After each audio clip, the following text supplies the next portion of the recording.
This is the AdHero podcast, the podcast that reveals marketing tips, trends, and techniques by industry experts, insiders, and influencers. For years, AdSymble has helped businesses develop and launch campaigns to amplify their message, establish authority, and earn their lion's share of the market. This podcast will help you design and supercharge your plan to make an impact with valuable lessons you can apply in your business today. To get more information or start now, visit adsemble.com. That's AdSemble.com. Let's get started. Welcome to the AdHero podcast. Right here on AdSymble. My name is Geno Giovanni. And I'm Matthew Olivieri. And we have got a very exciting and special program for you on our 2-month hiatus. That's right. This is episode 45 coming at you. We're calling this one the Big Movie Comeback. Oh, yes. This special, we're going to be diving into Black Widow as Matthew and I went to the worldwide premiere this past Thursday. Finally, back in the theaters.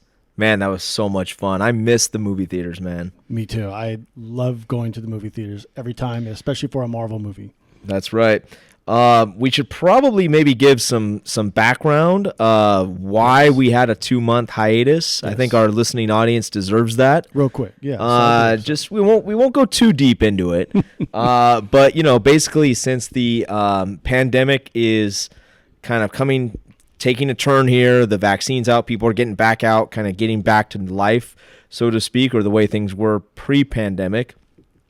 Here at AdSymble, which is the parent company that financially supports and backs the AdHero podcast, we have been doing a tremendous amount of customer support, helping customers that have been coming back to us. So things have just been a little bit crazy here. And in that process, we've been kind of evaluating just workflows and standard operating procedures and just ways that we can optimize the company's business to basically handle more customers that have been coming through. So that's just been consuming a huge amount of time.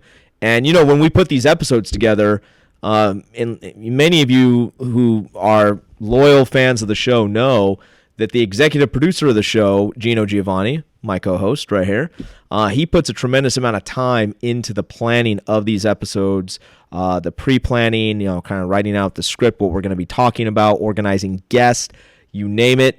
And so anyways, I guess you could say, it's been kind of a good thing to just make sure that we came out of the gate here with a really strong episode to kind of come back after this little break. What would you say, Geno? Yes, I believe so. Yeah. No pressure. We always want to have fun with the podcast. We never want the podcast to be something that's like a chore or something that is like, oh geez, we got to record the podcast. No, we really enjoy this. We love putting the content out there. We love hearing from you guys. So thank you so much. Comments and sending us love on YouTube and Anchor and Spotify and all the places where you're catching this show. But we did miss you guys, and we're excited to be back in the saddle. And what a great topic to talk about, because for so many of these episodes, we have been discussing the movie industry, as we often like to do. And our thoughts have always been, what is going to happen after the pandemic? Are people going to want to go back to the theaters? And I don't know, maybe in post-production, we can splice in some of our past comments or our thoughts on whether or not, just some snippets, like what I said. Like a clip. Kind of like a clip, and maybe, and put like the date on it. Matthew said this on this day. All right. Yeah. Exactly, yeah. Something like that. It'd be kind of fun on the YouTube version, perhaps. Hey, this is we've been talking about this on recent episodes. The movie theaters, they have a mighty task, mountain to climb here to get people back in. I know I've been waiting for the theaters to open back up again. I'm excited to go back and check out a theater. While keeping social distance and, washing my hands and being careful, everything like that. Right. But I just think that there's just like this, people have now grown accustomed to waiting for movies to come out on video on demand and watching it in the comfort of their home. They're feeling safer watching the video movies at home. Certainly on streaming services. We've been talking a lot about that lately on the podcast. Now, look, Marvel Studios has a lot of movies and TV shows coming out, all the way from the movies or the cinematic world to the Disney Plus. And what we're finding out is just things keep getting pushed back, except for the Disney Plus shows. They tend to actually now go back onto the regular schedule that they were supposed to come out. And what we are finding out is movies like Black Widow and Eternals and some of the others, they're all going to get pushed back until 2021. Okay, so basically anything that was slated a big movie studio film release, especially these big high-budget Marvel movies because they have so much special effects and so much things happening in them, anything that was slated to come out in 2020, they're just done with 2020. Everything's coming out in 2021 now. Correct. For a long time, we've been waiting for the movies to come back. And now they're finally back and they're here. I got one question for you, big guy. Are you gonna rush out to go see a movie? Absolutely. Okay. I'm on board with that. So am I. I can't wait to get my big tub of popcorn and my M&M peanuts or Reese's Pieces that I like to sprinkle in there. If anybody listening likes that combo, drop us a line. I'd like to meet you. In any event, Geno and I did sneak out the office early on last Thursday to go see Marvel Studios' The Black Widow. It is finally out. It was kind of like a date. Yeah, we'll call it a date. We'll call it a platonic friendship date. And anyways, we had a really good time. This movie has been 3 years in the making of finally being released? 2.5. Feels like forever. It feels like they made this film years and years and years ago, and they kept putting it on the shelf and putting it on the shelf. And I don't know what's some context behind that, Geno. Okay. Why was that on the shelf? Well, let's get into the A block and dive into that.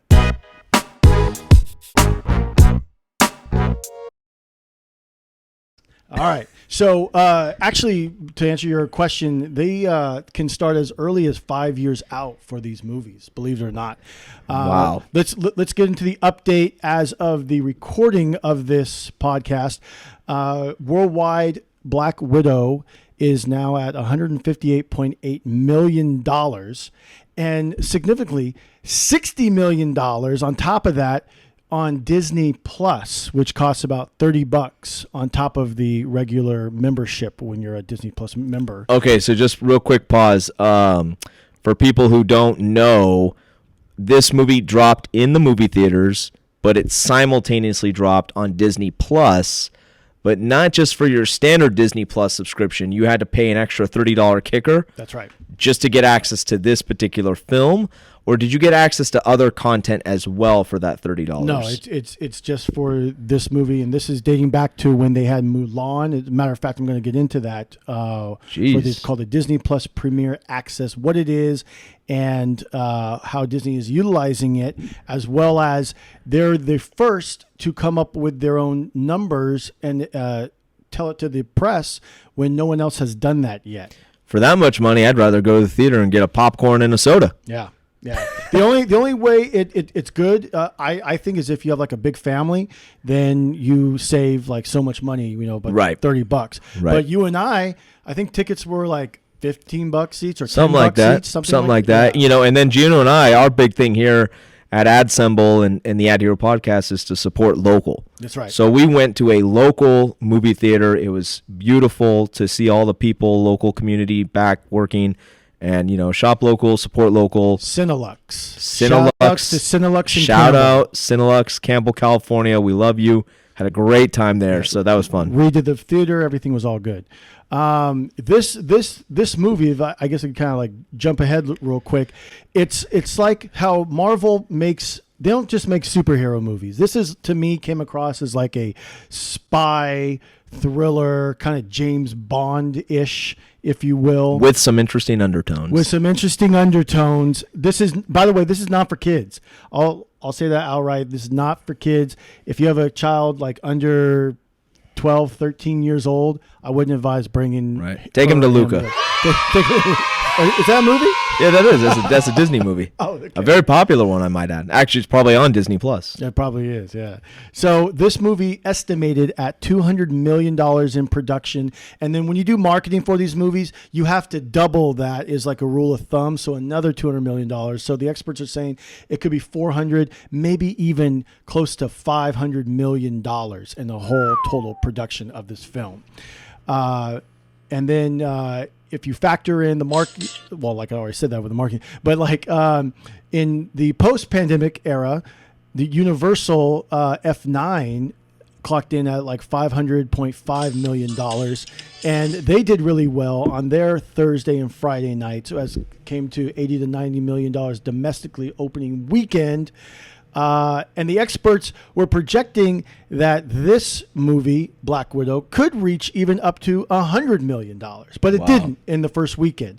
Well, actually, worldwide it did like $117 million, but domestically, for some reason, Hollywood is big on the domestic number itself. They of course they want the worldwide numbers. They want China, but they really want to focus in on the domestic. Did it do well domestically? And it did. It did $80 million, but we saw after a few days that there was a 40% drop in attendance after that. So $117 million the first weekend, good, for post-pandemic.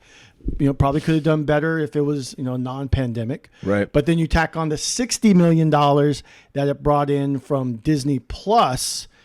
So you're looking at like almost $160 or $160 million right in there. Not bad. And then it even did pretty well overseas.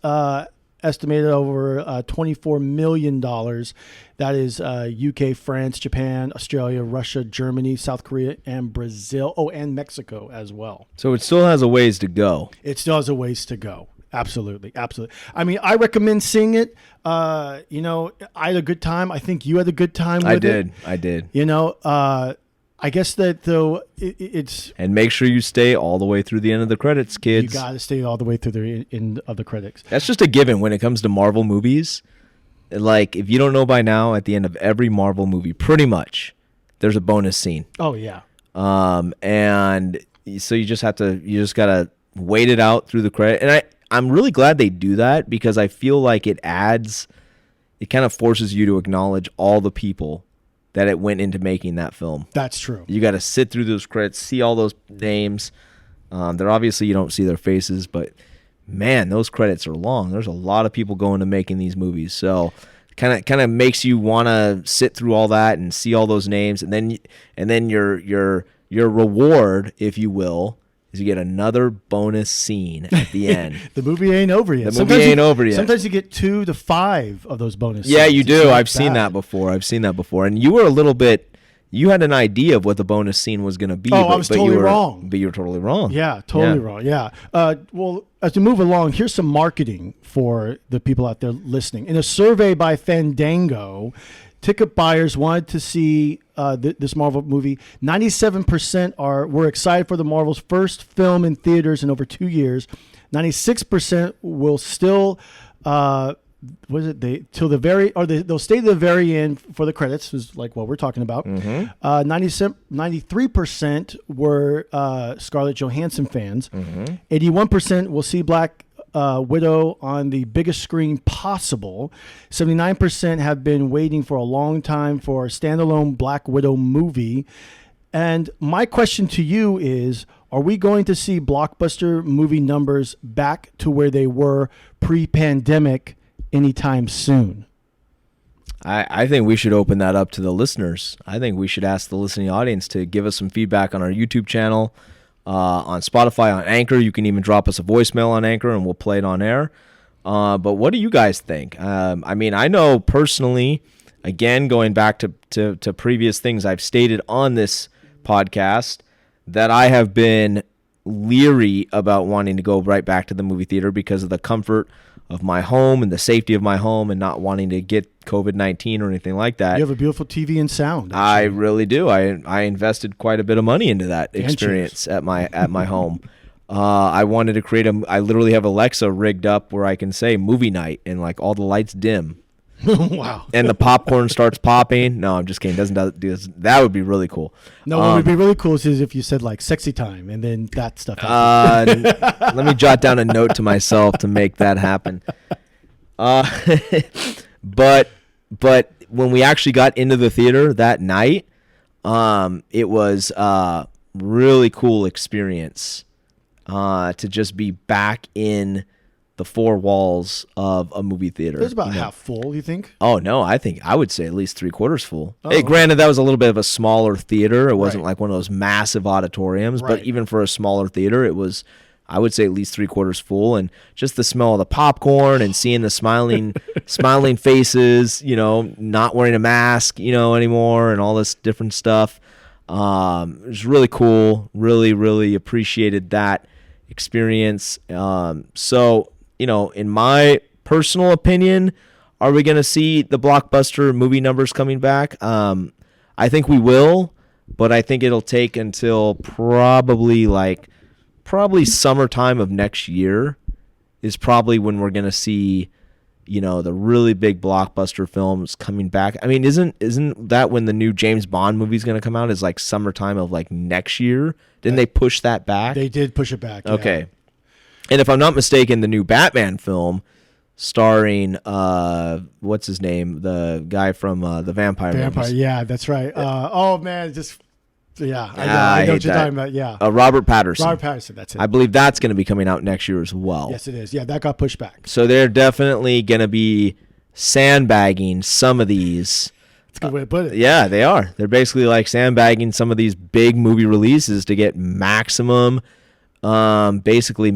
ticket sales. And who can blame them? That's right. I mean, I would imagine that maybe we should try to have like a movie exec come on the podcast here and like add some validity to this. Oh, you'd be surprised. But I would imagine that every movie that gets made, they're trying to get at least 3 or 4x. So if they spend $500 million on it, they're probably trying to gross $2 billion in top line worldwide. Well, from sales. what I understand from the past Marvel movies, if they reach 750 million, that's really good. Okay. But if they reach over $1 billion, I mean, hey, then that's what they really want. And the way Disney was a few years back, I mean, it must have been 5 movies in 1 year that reached $1 billion. I mean, wow. Yeah, it's crazy. It's never been done before. 2019 was a really good year for movies. But, leave us a comment and question on our YouTube page, subscribe, and hit that notification bell, and let us hear your thoughts. Here's a question for you, since you wanted to see movies at home. Should streaming movies come out the same day as they do when the movie is released in the theaters? No. Oh, okay. No. Interesting. No, now that we're going to be coming out of the pandemic, no, absolutely not. Make people get their asses out of the chairs and get to the movie theaters. Right? Because that's the whole point. The whole point of why movie theaters exist is because you can only see these films when they are initially released there. If you continue to give me the option to watch it at home, there is going to be a probability that I decide I just want to stay at home and watch it at home for whatever reason, safety, security, whatever. As you mentioned, if I have a big family or a bunch of friends over, we only have to pay $30 and everybody can watch it, as opposed to if we all have to go to the theater, now we have to each pay $10 or $15 a ticket to get in to see it, right? So I think this was something that had to happen during the pandemic. No theaters were open, so everything had to be on these plus channels. Okay, now theaters are starting to reopen again. So let's do a hybrid model where we release it in the theater and on the same day we'll still put it online for a little window of time. I think Mortal Kombat, you saw that. A few other films, yeah. Right? This was a business marketing decision that was made by the theaters to try to compound the amount of viewership and ticket sales that could take place. But as we continue to progress out of this pandemic type situation, absolutely not. Stop putting it on these plus channels. Make people go to the movie theaters. That's my vote. Interesting. Okay. Well, hey, I'm all for that. Let's keep it going. Remember, you can also find us on Anchor, Apple, Spotify, and Google for this audio podcast. All right, let's go right into the B block.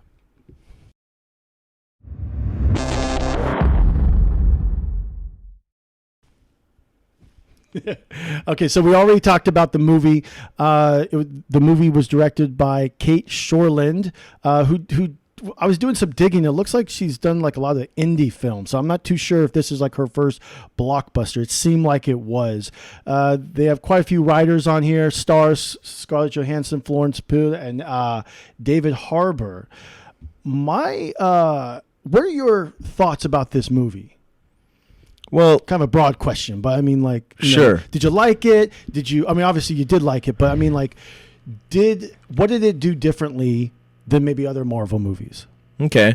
Well, before I answer that, just heads up, if you haven't seen the movie yet, this segment right here, the show, will probably be dropping some spoilers, I would imagine, just in the context of some of the things we say. So if you haven't seen it yet, just heads up. Spoiler alert. We hope we don't ruin it for you. What did I like about the film? Well, I liked a number of things. I liked that the story was it was a very like robust storyline, right? Like it didn't just like kick off where Scarlett Johansson's character is just boom dropped into a place and she's just fighting aliens and whatever, right? It actually gave like a background of her childhood, and then it kind of ducktailed into how she got admitted into the Black Widow program and was essentially brainwashed from her childhood, like along with all these other orphaned girls, and they grew up in this controlled environment where they were force-fed basically propaganda and different imagery and different things that made them kind of conform to this one person's ideology of how they should live and how they should operate, so that they could eventually grow up and become these secret agent operatives. And the girls were kidnapped from all around the world, yes, and drugged. Right. Kind of got some human trafficking in there. Well, no, the reason why Geno said this movie is not really for children is because I think this movie has definitely some undertones to it of some very important issues affecting the world today on a global level that some people don't necessarily want to either talk about or address, or they don't know how to confront and address. And I think this was maybe the director's way of kind of trying to tie some of those things into like a Marvel Universe themed picture and address them or talk about them or something of that nature. What would you say? Yeah, I think so. That's actually a really good way to put it. Maybe 3 thoughts on the film. That was one, but the most memorable and things that you would take away from it, and maybe something that you didn't like. Yeah, excuse me. What I would say is 3 thoughts on the film. You know, like I said, great storyline, action-packed, definitely action-packed. You know, one of the most memorable parts is the reveal of the main bad guy, if you will, the enemy, or like Dragon. Yeah, the main. Oh, no. Taskmaster. Taskmaster. Oh, yes, okay. the big reveal of who Taskmaster is. That was kind of a shocking thing for me. Mm-hmm. And star rating, I would give it. You know, what are we going after? 5 stars? Yeah, five's good. Okay, I'll give it a 4 out of 5. Yeah, I do the same. You know, I do the same. Because for me, 5 out of 5 is just, you know, hits on every cylinder. Loved every single second of it. Maybe even made me cry at one part or something like that. Yeah. Right? That's like a 5 out of 5 film. Right. This movie didn't do that for me, but it gave me enough where I left the theater wanting more. It gave me enough where I left the theater feeling like that was worth my money. Yes. And it gave me enough where I thought like it fit into the greater Marvel Universe storyline. Oh, and yeah. I really appreciated that. I thought it was like a Netflix Marvel show in a way, because how gritty and how dark it was. Yes. That really stood out to me. Just real quick, going forward with MCU movies, okay, they're starting to get into this wokeism. Okay, they have a lot of political things in this movie right in here. And despite what anybody thinks or all that, like, I want to know what you think real quick about going forward. Like, will audiences embrace what they're talking about, or will it kind of drop off? Because like you mentioned Taskmaster before, the comic book nerds, fanboys were kind of like had some thoughts that maybe this could be a woman. And I had no problems it being a woman, but from what the little that I do know about Taskmaster, I thought that, geez, man, like here's another Marvel villain that was kind of thrown away that they could have done a lot more of. And they could have expanded on it, but they didn't. So do audiences, in your opinion, not care and then just keep throwing their money at Marvel because these movies are so good and the stories and all that? Or will eventually they'll see through the lines and be like, hey, look, I don't want your politics. I know what you're trying to do. And, no, let's just give me the story and the characters. Yeah, I got to go with option B, right? This is a marketing advertising podcast, and we're bringing this up in the greater context of marketing, sales, advertising, all that kind of different stuff, right? And so basically for myself, what it boils down to is I think people that watch these films, there's we here at AdSymble, we talk a lot. We help our customers identify their target audience. Who is your target audience? What's their age range? Where do they come from? What percentage of it is male demographic, female demographic? What do they like to do? The answer to all those questions can really help you pinpoint for your business who you're trying to advertise to make more sales, to grow your bottom line. And so I think when you look at the Marvel universe and the MCU and when they put these films out, I think they know their audience. And I think the audience is going to let me see how I want to rephrase that. It's a pretty wide audience. It is a wide-ranging audience. It's a wide-ranging audience. And so I think the directors of these films are gonna be willing to take some chances at some stuff to see if it sticks within the boundaries, if you will, of who their target audience is. And I think a lot of people that like to go see these films are they want the authentic connection to the comic book. Yes. Does that make sense? They don't want, I don't want to, if I've been reading a Wolverine comic my whole life and I know something about his storyline, I don't want to find out in the movie version of Wolverine that he is something completely different. Like he likes ballet or something like that, right? Well, let me throw this at you. Because that would annoy me as a hardcore Wolverine comic book fan. If I pay my money now to go see the Wolverine movie and they have him in ballet class, see, you're laughing at that because it's so inauthentic, right? I would get up and I'd walk out of the theater. I'd be like, nope, I don't even want to accept this. This is stupid. This is not what I know about. So I think within the confines of the hardcore subscribers to the actual comic book universe itself, the storyline itself, I don't mind that the directors try to tie in modern day themes on certain things. Right.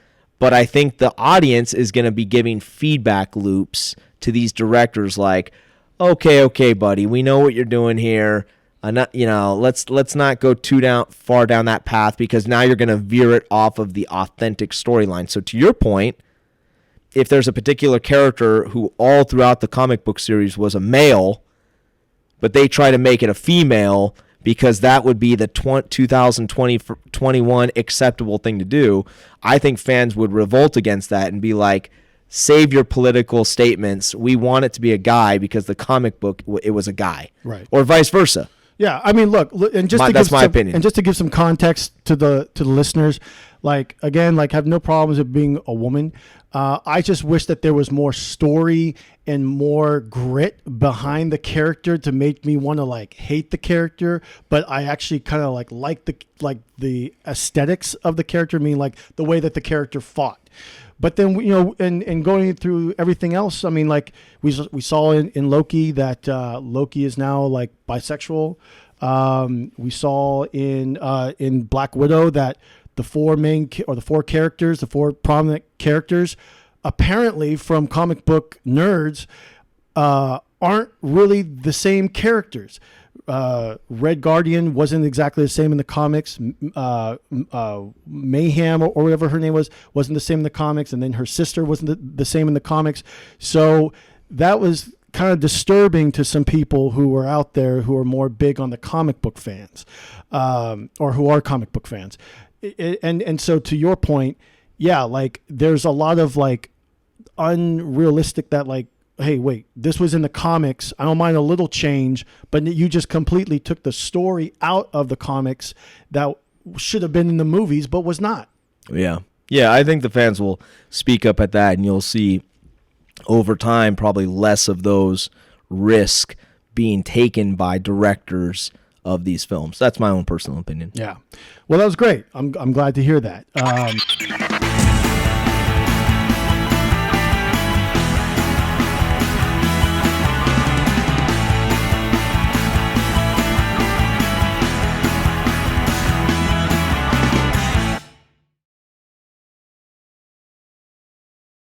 Well, that was a great show. We never done something like that where we concentrated on just one thing throughout the entire program. Right. And that's kind of cool. We really, yeah, something that we really love. Little Easter egg for episode 45. Exactly. We want you to follow us online through social media at AdSymbol. On our YouTube page, give us a like, subscribe, and hit that notification bell. Bing, bing, bing. Yeah, this sound app thing is messed up right now. To be notified about all future AdHero podcast premieres. And as always, don't forget to leave a comment or question below and let us know your thoughts. For inquiries and more information about outdoor advertising, visit adsymbol.com. Find us online and with the podcast of all podcast platforms for the AdHero podcast. Thank you for tuning in to the AdHero podcast. My name is Geno Giovanni. And I'm Matthew Olivieri. Signing out.